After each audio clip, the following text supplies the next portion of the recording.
Sobat Semanif.tv, kembali lagi bersama saya Rila. Gimana nih teman-teman kabarnya di rumah? Semoga sehat selalu. Kali ini kita berada di tempat yang tidak biasanya. Kalau biasanya aku ada di lingkungan SMA Negeri 4 Sidoarjo, atau biasanya aku ada di studio Semanif.tv, sekarang nih enggak teman-teman. Pasti teman-teman bingung sekarang aku lagi ada di mana, atau teman-teman Semanifnya udah pada tahu nih sekarang aku lagi ada di mana. Ya bener banget, sekarang aku lagi ada di Pondok Pesantren Alhamdulillah yang berada di Siwalan Panji. Nah, kenapa sih sekarang aku lagi ada di Pondok Pesantren? Karena SMA Negeri 4 Sidoarjo sedang melaksanakan kegiatan untuk memperingati bulan suci Ramadan ini. Daripada teman-teman bingung kegiatannya apa aja atau teman-teman di sini lagi pada ngapain, hari ini sekarang aku bakal wawancara bersama salah satu guru agama yang berada di SMA Negeri 4 Sidoarjo dan salah satu pengurus yang ada di Pondok Pesantren Alhamdulillah. Nah, teman-teman pasti udah pada nungguin kan? Yuk ikut aku.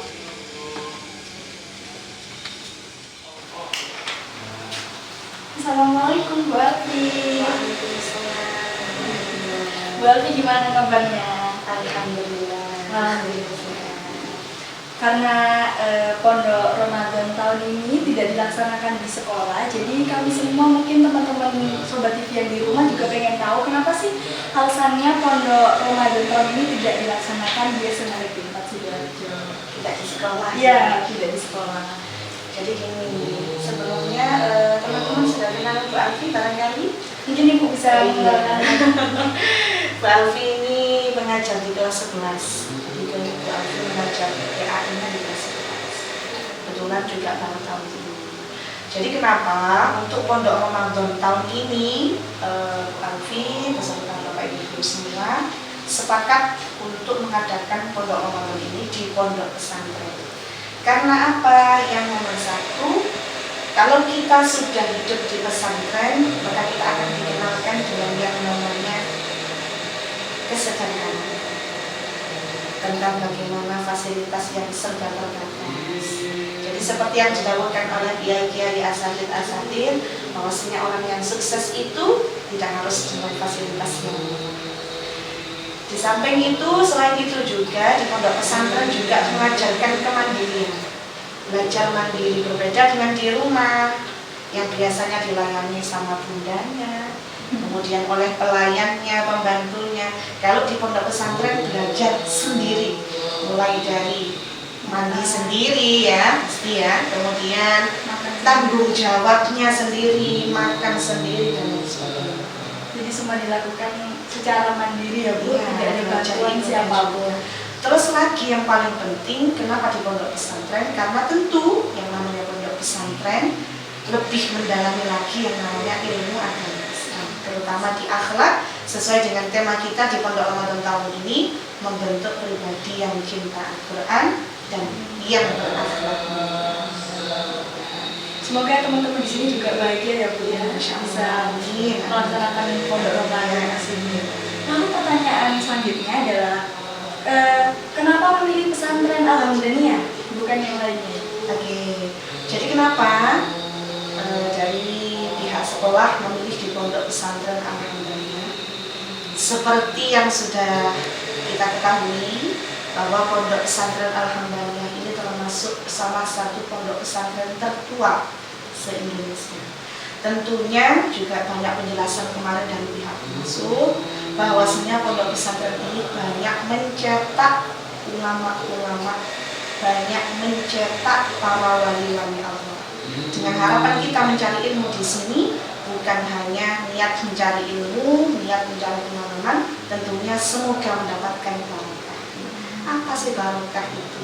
Jadi barokah itu adalah ziyadatul khair ilal khair. Bertambahnya kebaikan, tambah lagi kebaikannya, insya Allah. Semoga tujuannya bisa tercapai ya Bu. Lalu pertanyaan yang ketiga, apa saja kegiatan yang dilakukan di Pondok Pesantren? Oke, kalau kegiatannya, karena di Pondok Pesantren Alhamdulillah ini juga baru pertama kali kedatangan tamu santri Pondok Ramadan dari SMA umum, jadi anak-anak umum gitu ya. Kalau melihat dari pendidikan yang asli dalam pondok pesantren termasuk salafi, jadi salafi itu pendidikannya pada masa kini, seperti menulis masih dengan menggunakan tinta dan lain sebagainya. Karena kita baru kedatangan santri Ramadan dari sekolah umum, jadi kita berusaha bagaimana agar belajar kitab kuning dasar-dasarnya kita berikan kepada siswa SMA Negeri 4 Sidoarjo yang lebih mudah dipahami, dikemas dengan bahasa Indonesia. Mulai dari di sini Bu Alfi beserta Bapak Ibu menyusun kegiatan, ada yang namanya tahsin bacaan sholat.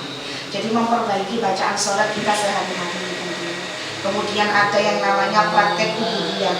Praktek ubudiyah yang bagaimana, tentunya yang sesuai dengan kegiatan kita sehari-hari. Mulai dari praktek wudhu yang benar sesuai dengan sunnahnya. Kemudian bagaimana praktek tayamum dan lain sebagainya. Jadi banyak sekali ya Bu ya kegiatannya di sini. Itu mulai dari berapa hari Bu? Jadi Pondok Ramadan ini karena santrinya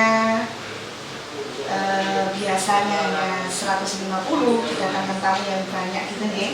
Jadi bagaimana bisa semua siswi SMA Negeri 4 Sidoarjo ikut, kita jadikan 4 kloter.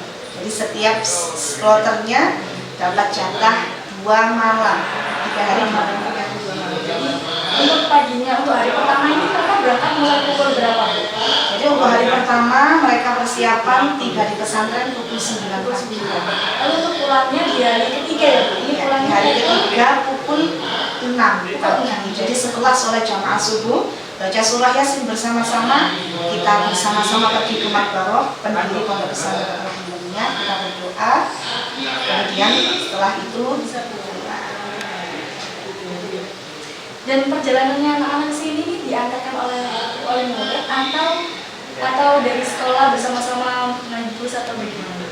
Jadi setelah adanya rapat dengan wali murid, kemudian dari pihak pengurus pondok juga, karena di pondok pesantren ini tidak ada lahan parkir, juga demi keamanan bersama, jadi semuanya wajib diantar oleh wali masing-masing.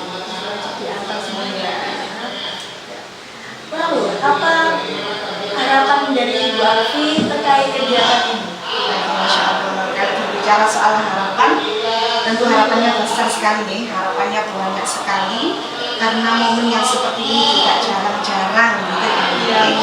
Tentunya di pondok pesantren kita banyak sekali mendapatkan ilmu, terutama di bidang agama. Seperti yang Pak Alfi jelaskan tadi, kegiatannya mulai dari tahsin bacaan sholat, kemudian kajian kitab kuning, praktek ubudiyah. Bukan hanya itu, kegiatan mulai awal sholat berjamaah, kemudian sholat sunnah. Harapannya adalah semoga siswa-siswi SMA Negeri 4 Sidoarjo bukan hanya menjadikan kegiatan Pondok Ramadan ini sebagai pengalaman saja, tapi sebagai pijakan, dan semoga senantiasa istiqomah dilakukan sampai akhir hayat. Bukan hanya kepada diri sendiri, bisa menghilangkan kebodohan diri sendiri, lebih-lebih menghilangkan kebodohan diri. Terima kasih ya Bu Alfi karena meluangkan waktunya untuk bercerita kepada teman-teman sebenarnya apa sih tujuan dan kegiatan yang ada di Pondok Alhamdulillah ini. Semoga apapun yang disampaikan oleh Ibu bisa masuk ke teman-teman semuanya, dan semoga teman-teman yang di sini bisa mendapatkan manfaat yang sudah diniatkan dari awal. Terima kasih. Jadi itu tadi teman-teman, alasan kenapa sih kita lebih memilih Pondok Alhamdulillah sebagai pondok pesantren pada tahun 2022 ini di SMA Negeri 4 Sidoarjo. Jadi karena ini sudah bersama Bu Alfi, selanjutnya kami akan ada wawancara dengan salah satu panitia atau pengurus yang ada di Pondok Pesantren Alhamdulillah. Assalamualaikum Mbak. Waalaikumsalam. Permisi, sebelumnya perkenalkan, nama saya Rila, salah satu siswi dari SMA Negeri 4 Sidoarjo yang hari ini akan mewawancarai Bapak Ustadz sebagai salah satu pengurus yang berada di Pondok Pesantren Alhamdulillah. Sebelum itu mungkin teman-teman kan belum kenal Bapak, jadi mungkin Bapak bisa memperkenalkan diri terlebih dahulu. Dipersilakan. Nama saya Muhammad Wahid Ismullah, asal dari Lumajang. Kalau boleh tahu Bapak panggilannya siapa? Pulau Wahid mau. Bapak Wahid. Wahid. Bapak Wahid. Jadi saya di sini tadi saya sudah mewawancarai Ibu Alfi sebagai salah satu guru agama yang berada di SMA Negeri 4 Sidoarjo. Mengapa siswa-siswi SMA Negeri 4 Sidoarjo dipilih untuk tinggal di sini sebagai pondok Ramadannya, Pak ya? Dan saya di sini akan bertanya mengenai sejarah yang ada di pondok pesantren Alhamdulillah. Oke, Bapak. Pak Wahid ya tadi. Ya. Bagaimana sejarah dari pondok Alhamdulillah ini, Pak? Mungkin bisa dijelaskan ke teman-teman. Sejarah dari pondok Alhamdulillah yang saya tahu, kan saya di sini cuma santri, ya kebetulan diberi amanah menjadi pengurus. Lebih tepatnya kami di pondok pesantren termasuk kepengurusan sekretariat pondok Alhamdulillah Suran Panji. Tapi keseringan saya ini sebagai kalau ada tamu administrasi gitu. Terus kalau ada wawancara seperti sejarah pondok Alhamdulillah yang saya tahu itu berdirinya Pak Insya Allah mulai tahun 1787 Masehi, didirikan oleh almarhum Almarhumlah Kiai Haji Hamdani. Kiai Haji Hamdani ini asli pun dari Pasuruan, Banten. Terus dari Pasuruan, menurut cerita yang saya dengar, yang saya ketahui dari Yaya itu Kiai Hamdani hijrah ke Suran Panji. Dulunya itu cari tempat-tempat mana yang kiranya, kalau kata Kiai Halim yang kemarin itu, kiranya anak putune, anak cucunya dan santrinya ini kuat melek, kita ya buatan tidur. Intinya cek tirakat. Ternyata di kesannya pangeran semua kan memang dari lantaran ini akhirnya kok didudukan ke suatu daerah yang namanya Siwalan Panji. Siwalan Panji itu aslinya bukan namanya pondoknya, namanya desa. Tapi memang terkenalnya mulai dulu itu memang Siwalan Panji, lebih tepatnya Pondok Panji. Kalau Pondok Alhamdulillah mungkin banyak yang kurang tahu, kurang ngerti. Lebih tepatnya Pondok Panji. Nah, dulunya di sini kalau menukil itu ya cerita yang ada yang saya dengar dari Yai, rawa-rawa. Ngerti rawa? Tahu. Rawa itu Kak Dano lah ya. Rawa-rawa kan air, genangan air. Dulunya rawa-rawa, akhirnya oleh Mbah Hamdani. Yai Hamdani kalau sebutan santri, sebutan Yai lebih identiknya Mbah Hamdani. Mbah Hamdani ini lalu ikhtiar, dan pangeran insya Allah selama 9 tahun puasa selama 9 tahun. Memang Yai Hamdani ini seseorang atau jadi seorang yang zuhud, wirai itu iskat, senang mepet haram itu sebutan senang, gak senang. Zuhud itu gak terlalu senang dunia. Memang yai top, yai sing zuhud. Terus tirakat, istilahnya tirakat kan ngerti Pak ya? Tirakat, Pak Insya Allah 9 tahun puasa. Alhamdulillah setelah ditirakati oleh Mbah Hamdani, rawa ini moro-moro jadi berupa tanda kuasanya pangeran berkat napa tirakati Mbah Hamdani ini antaran itu alhamdulillah oleh Allah Subhanahu wa taala permintaannya, permohonan Mbah Hamdani itu dikabulkan alhamdulillah menjadi tanah sampai sekarang. Lalu Mbah Hamdani mendirikan pondok. Setelah mendirikan pondok, beliau memang zuhud. Jadi setelah mendirikan pondok langsung ceritanya itu hijrah lagi, maksudnya kembali pulang ke mana itu Pasuruan. Akhirnya kan Mbah Hamdani ini punya tiga putra, yang terkenal 2 putra, yang mungkin sampai sekarang santri-santri cuma tahunnya itu 2 putra. Ini aslinya 3. Mbak Kiai Abdul Rahim bin Hamdani, Mbak Kiai Yakub bin Hamdani. Insya Allah yang ketiga itu Mbak Kiai Ahmad bin Hamdani. Tapi yang terkenal memang cuma 2, Mbak Kiai Abdul Rahim sama Mbak Kiai. Ini diteruskan oleh Mbak Kiai Yakub sampai bermunculan santri-santri mulai banyak. Terus ketika salah satu santrinya yaitu Masya Allah Mbak Kiai Hasyim Asy'ari, muassis atau pendiri Nahdlatul Ulama. Masya Allah Mbak Hasyim Asy'ari sekelas beliau pernah mondok di sini. Insya Allah kalau menurut cerita memang pernah di sini. Itu ceritanya memang sudah insya Allah sudah dapat bertanggungjawabkan. Mbah Hasyim Asy'ari sekitar 5 tahun insya Allah di sini sekitar 5 tahun. Saking alimnya beliau, saking ispun cara yang kami ini cerdas, alim cerdas. Ini Mbah Hasyim ini sampai diambil menantu oleh Insya Allah Mbah Kiai Yakub. Tapi istrinya atau nyai dari putrinya Kiai Yakub ini gak sampai punya keturunan karena sudah jatuh meninggal di Makkahul Mukarramah di Tani. Yang kedua Insya Allah itu sing masyhur ini Mbak, sing masyhur Allah. Yang terkenal Insya Allah Kiai Khozin. Kiai Khozin itu aslinya menantu. Ya gitu, memang wali, pokoknya beliau itu wali lah, alamah. Akhirnya diambil menantu juga. Bahkan oleh kedua-duanya beliau itu, Kiai Yakub kali Kiai Abdul Rahim diambil menantu.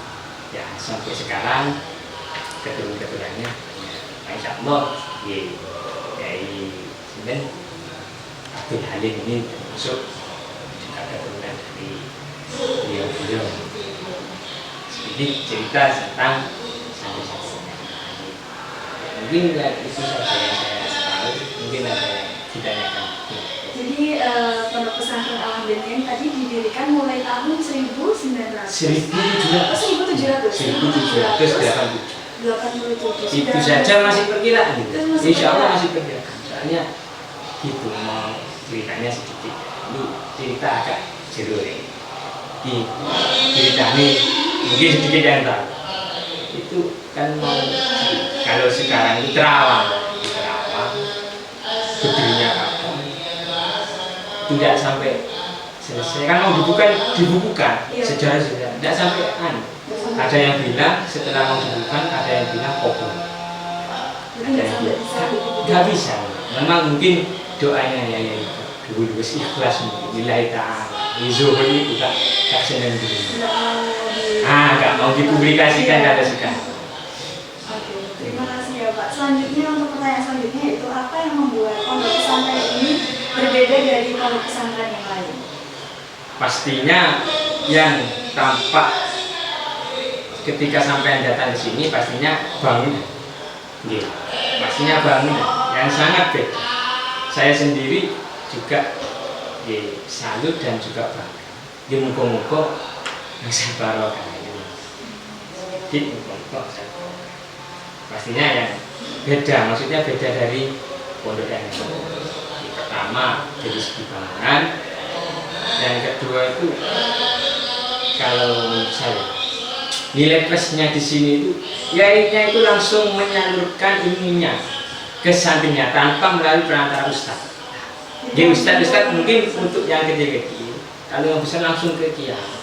Salah satunya Kiai Halim, Kiai Taufik, Kiai Hasyim, sama Kiai Yofir, kata Dewan Pengasuh. Nah, itu yang membuat saya bangga. Jadi bisa langsung menimba ilmu kepada kiai sendiri. Kalau pondok-pondok yang lain, insya Allah itu kan mungkin saking banyaknya santri, akhirnya kiainya wis masakkan ke ustaz. Mungkin. Nah, juga kesalahannya di sini memang terasa. Sampai mungkin melihat makan godongan, makan kebersamaan santri, masak sendiri, mungkin sama di sini, mungkin sama di rumahnya masih dimasakkan mungkin ya, kan? Nomor ini meskipun laki-laki, alhamdulillah masak sendiri, ngeluk sendiri. Jadi kepribadiannya itu memang tertanam baik, kemandiriannya itu baik. Itu yang beda dari pondok lain. Itu yang sangat karena kesalahannya masih terasa, terutama bangunan kan masih kokoh, alhamdulillah. Mungkin itu yang beda. Selanjutnya berapa jumlah santri mungkin yang laki-laki dan putri juga? Santriwan-santriwati. Iya, santriwan. Kalau sekarang untuk santriwan, santri putra itu sekitar 150. Alhamdulillah. Ini Kalau juga sekarang. sekarang sekitar 150 putri sama sekitar 150. Dulu itu putri mesti di bawahnya putra. Nah, setelah putri bangunan kan sama Kenis pun bangun. Sekarang sudah bangunan, sudah bagus lah, lantai 3. Alhamdulillah, mau nuntut isi putra. Biasanya itu di bawahnya gitu, biasanya di bawahnya. Alhamdulillah sama ya. Ya alhamdulillah, dulu pertama di sini merasakan santri itu cuma 75 anak. Sekarang sudah 150. Alhamdulillah, bangga sakit wis 2 kali lipat. Insya Allah kedepannya insya Allah tambah. Ya mungkin meskipun yang memiliki modal tidak terlalu kan ini maka semoga harapannya Oh iya Pak, mau tanya mohon maaf. Iya. Berarti bangunan dari yang putra sama yang putri ini berbeda atau jadi satu? beda. Oh berbeda. Iya. Kalau yang pondok itu memang yang putra. Kalau pondok putri ini kurang paham berdirinya kan. Tapi insya Allah masih baru-baru lah. Masih baru. Sekitar mungkin kalau tidak 18-an, 19-an. Kalau putra memang Sudah dari lama. kalau dihitung mulai dari tahun 17 insya Allah mau perkiraan lah kurang lebih 2 abad setengah kan katanya. 2 abad setengah. 1 abad itu kan 100 tahun. Berarti 2 abad setengah. Hampir 2 abad setengah. Jadi sudah lama sekali. Berarti perbandingannya beda ya putri dan yang putra. Sangat beda. Sangat berbeda. Tinggi. Dan alhamdulillah sekarang yang putri mulai ada peningkatan. Mulai ada peningkatan, Banyak alhamdulillah. yang menjadi Nggih. Ya kalau putri memang sudah bangunan mewah. Zaman kalau di sana mungkin gak pengen pulang wis mewah wis. sangat mewah sekali berbanding Sudah. terbalik yang sama lagi Iya. nih ya Ustaz. Tapi saya tidak berkecil hati, bahkan bangga. Soalnya di Indonesia ini, nah, kalau dilihat sejarahnya, di rata-rata kamar memiliki itu sudah ditempati ulama-ulama, kan betul. Kados di Malabar. Di kados zaman ini kan sekarang tambah apa? Itu pondok Ramadan di sini. Kan. Bukan apa, cuma ingin menimba ilmu dan ingin dapat ilmu sing barokah manfaatkan. Yang penting meskipun gak terlalu lama. Oh iya Ustaz mau tanya, kan Iya. saya sempat lihat ada yang di YouTube ini ya. Oh, iya. Ini ada bangunan yang katanya dulu pernah ditinggali oleh Mbah Hashim. Iya, Oh. benar. Yang ada di sini benar Ustaz. Iya. Itu bagaimana? Mungkin bisa diceritakan sedikit ke teman-teman. Ceritakan. Iya. Kalau kamar Hashim ini ada versi banyak. Ada yang bilang cuma petilasan, ada yang bilang kamar. Soalnya dulu katanya kan pernah terbakar. Jadi ada 2 versi. Tapi yang terkenal memang dikatakan sebagai kamar Hashim. Soalnya berupa kamar memang kamarnya beda. Kamarnya beda. Ada di atas panggung. Kalau istilah pondokan itu panggung atau tingkat, loteng. Tapi masih kali semua. Iya, yang iya, saya, iya. yang saya, insya Allah itu ya kamar insya Allah.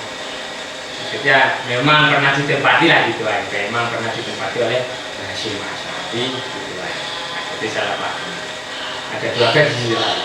Nah itu yang terlihat maksudnya terlihat kekokohannya atau terlihat kalau bangunan itu memang lawas dari sokonya. Soko itu cagak itu ada 6.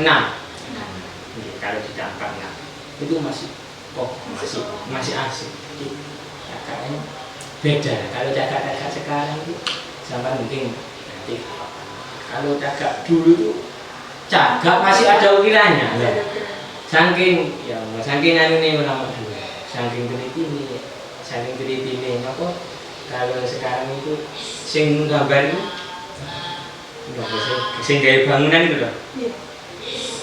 Ahli ukirnya. Ahli ukirnya itu saking teliti. Masih itu ada. Yang di depan tambah ukiran semua. Gitu. Itu yang ada di kamar beliau atau bagaimana? Iya, yang ada di kamar beliau.